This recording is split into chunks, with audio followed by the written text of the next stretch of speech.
Today, I want to talk to you about taking responsibility. So, if you've ever been like me and a little emotional when it comes to arguments, this video is for you.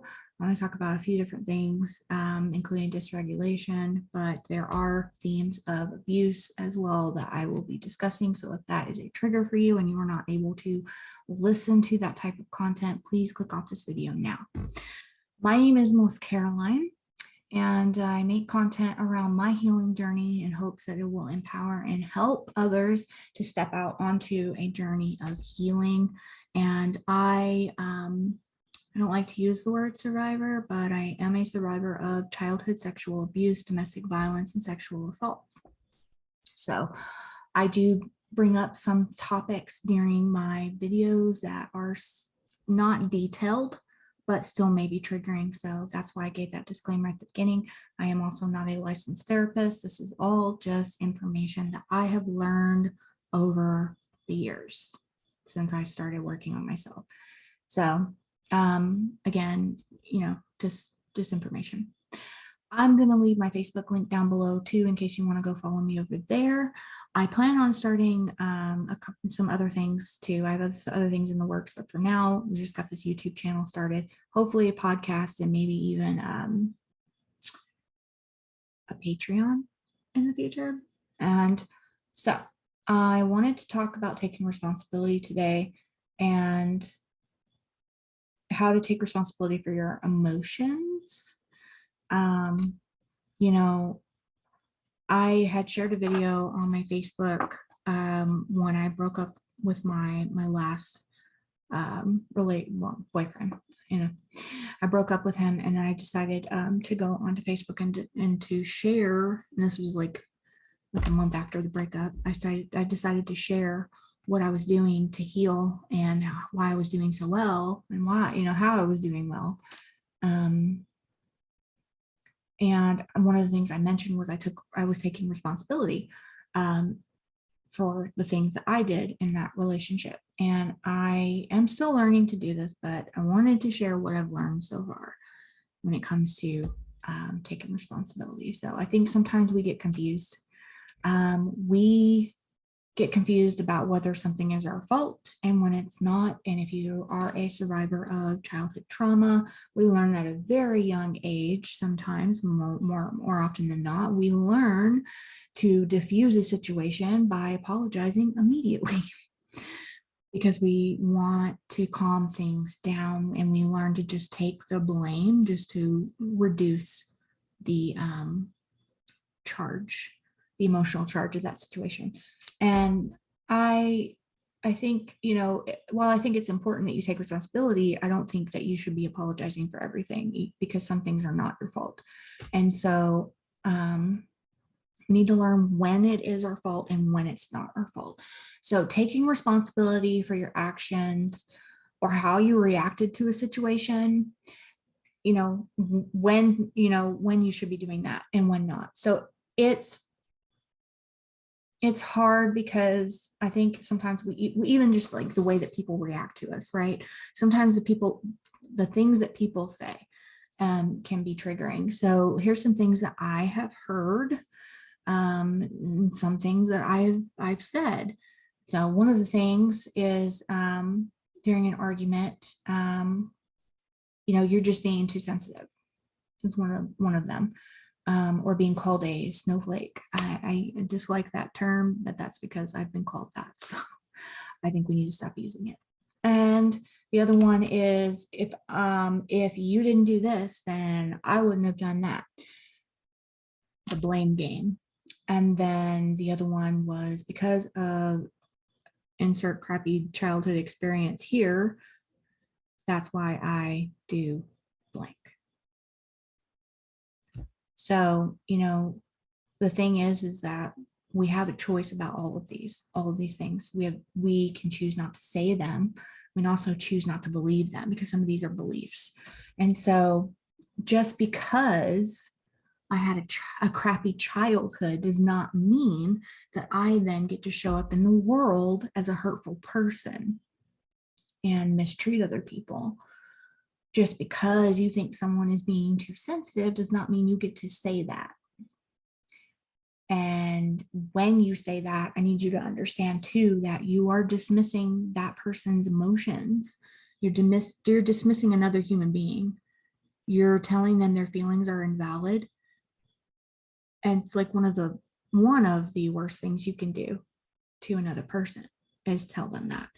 And then just because someone does something to trigger you does not mean that they're responsible for your triggers.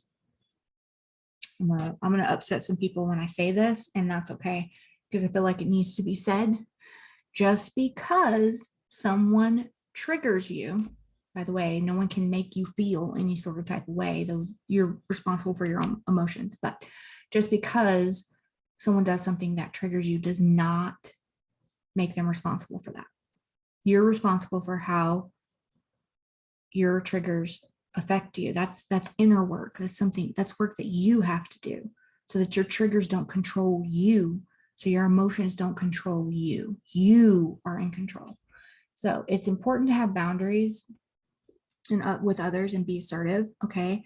Those things are important, but it's how you do it. That's really important, because if you are assertive with your boundaries in a way that makes you look weak, that's not good. Coming from a place of anger, you don't look powerful, you just look weak.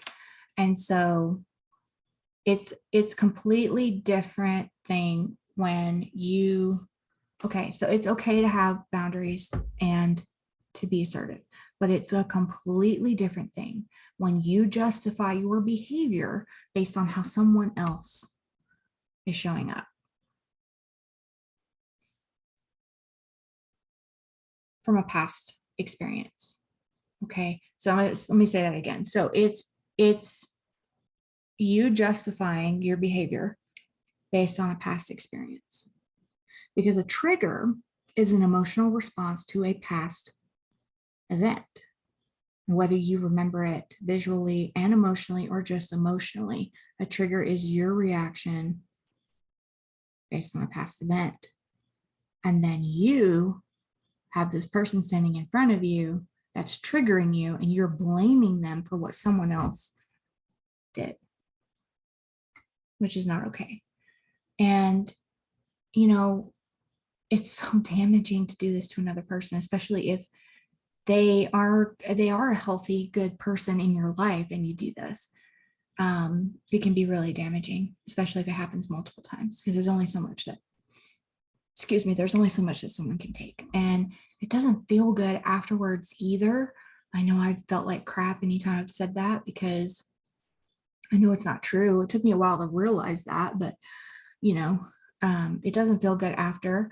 And you probably find yourself ruminating and wishing you had said something else. A lot of times what we do after an argument is like we replay our reality, by the way, of that entire argument, which is not even accurate, but that's our reality.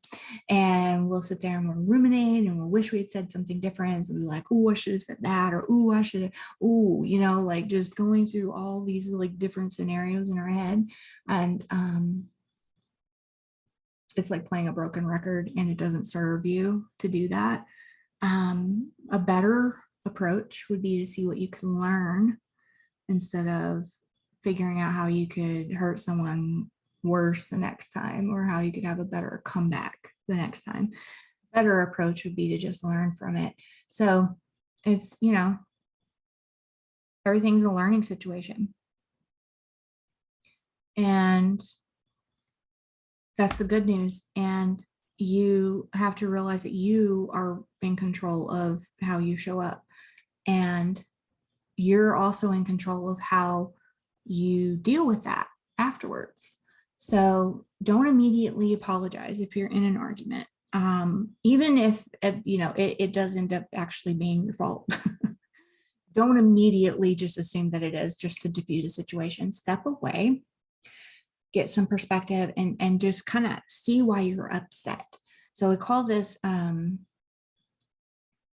disruptor. So when you're feeling dysregulated, basically dysregulation is when you have a strong emotional response to something that is outside of a normal, healthy response that someone would typically have. You're having an emotional charge, an immense emotional charge to a situation, and you're basically just not managing your emotions. And so you need to do what's called have disruptors to help you get out of that emotional state and into a more calm, centered state. And then you can start asking yourself questions about the emotions that were coming up during that situation. So when you regulate your emotions, it changes everything, because oftentimes when we get into arguments and we get upset and things get heated, we we have this emotional blindfold on, right? Whenever we get into a heated argument too, and we can't see things clearly. We can't see things clearly, and we cannot convey what we actually mean, and we usually end up saying things that are hurtful instead of what we actually want to say. And those are things you cannot take back. So I'm gonna give you 3 disruptors. There's plenty more out there. Do your research. These are what worked for me. Take what resonates. See what works for you, leave the rest. So step away is the first one. So step away, change your environment. And let's say you're at work and this happens and you get dysregulated at work. This could be you just politely excusing yourself and going to a different room, or going outside to get some fresh air. This is so helpful. And it's important to walk away from situations just so that you can get yourself out of that space.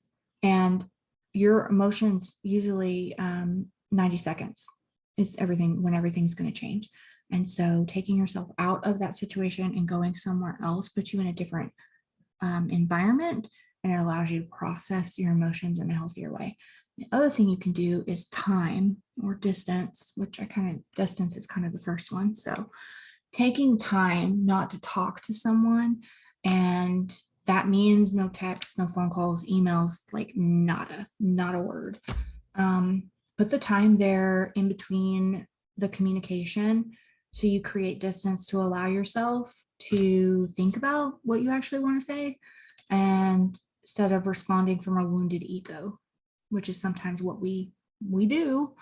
And it's basically just, don't make a permanent decision based on a temporary emotion. Because I know I've said things in a heated argument that I did not mean to say and regret it later. And they ended up being permanent decisions that I did not want. So the third thing is exercise. So if you're able to, hard or high, I don't know how, cardio is really helpful, because when you exercise, it releases endorphins and changes the chemicals in your brain. You go from whatever emotional state you were in to something positive. So exercise can be helpful. If you're not able to do cardio, then it can look as simple as you just taking a walk and listening to music. Pretty simple. But basically, all of these allow you to gain perspective and not be emotionally blinded to the situation of what is actually happening, because sometimes we just want to be right. We get so angry and we just want to be right. And this disruptors are going to take you out of that situation and gain some better perspective, and not be attached to a outcome of being right. So that's another thing that's really important. And give yourself grace. None of us are perfect. I mean, we all have triggers. Every single one of us has a trigger, and some of our triggers are worse than others. It's not a competition. I'm just saying, we all have them. People are going to trigger us. Why not be responsible for your emotions and take control of them, and learn to manage your triggers instead of letting them control you? And I think this is just all part of the human experience at the end of the day. And when we hold space to understand that we are not perfect and neither is the other person, and we remember that there is good in that other person, just like there is good in us, I think we can move through disagreements more gracefully. Now, I'm not saying you should stay in a relationship that is toxic. Okay. Now, there are different terms being tossed around, and I think it's important that you educate yourself before you just immediately call someone something. Self-diagnosis is dangerous, and diagnosing another person is even more dangerous. But if you're in a toxic relationship and there are some behaviors that are happening, for instance, gaslighting, and gaslighting is basically someone messing with your reality of a situation. You know that that's not what's going on, but they have manipulated you into believing a certain type of way. This is a terrible definition for it.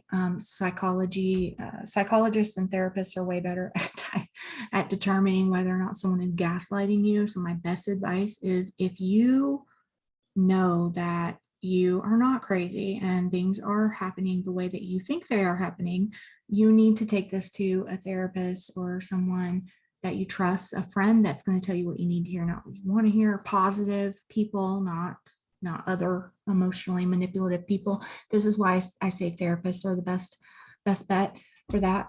They can help you determine whether or not that is an abusive situation, because gaslighting is abuse and it's emotional manipulation, and you do not need those type of people in your life. You do not need to entertain those people in your life, and not everyone is going to treat you that way. Now, I just know I've made so many mistakes in my past. That's why I wanted to say this, to share this. I wanted to say all these things because I've made so many mistakes. I've been in relationships where someone was emotionally manipulative, but then I've also misinterpreted something that somebody said and said something that I can't take back. So it's just not worth it. And I want to help you understand your emotions so that you're better equipped and that you feel valid, because I think that's important too. I mean, it's just important to learn that you can feel valid, but also empower you to work through them. This is why I wanted to share this, and I hope it helps. If you have people in your life that you can sit down and have discussions with, if you guys get into an argument and you're able to have a discussion about it, cool. But not everyone is going to want to sit down and talk with you about whatever argument you had, and that's their prerogative. So in a situation where you're not able to speak to them, I found writing letters that I'm never going to send is really helpful to gain perspective and closure on that situation, so I can move on with my life.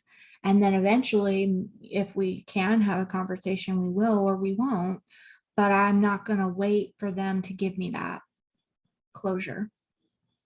That's kind of my perspective. So that's just some things that help me. I will leave some resources down below in the description box in case you want to check them out. I've kind of pulled information from all over the place into this video, but I think it's important that we have these types of conversations, because I think it helps. It's going to help us start showing up differently. It's not going to solve everything, but it's a start, and start somewhere, right? So hopefully this helped you. If you found value in this video, please give it a like. Make sure to subscribe to the channel, leave a comment. It's a free way to help me out and to help the channel grow. And I truly do appreciate the people that do that, because it means a lot. I am going to end the video here. Thank you so much for sticking all the way to the end. It means so much to me.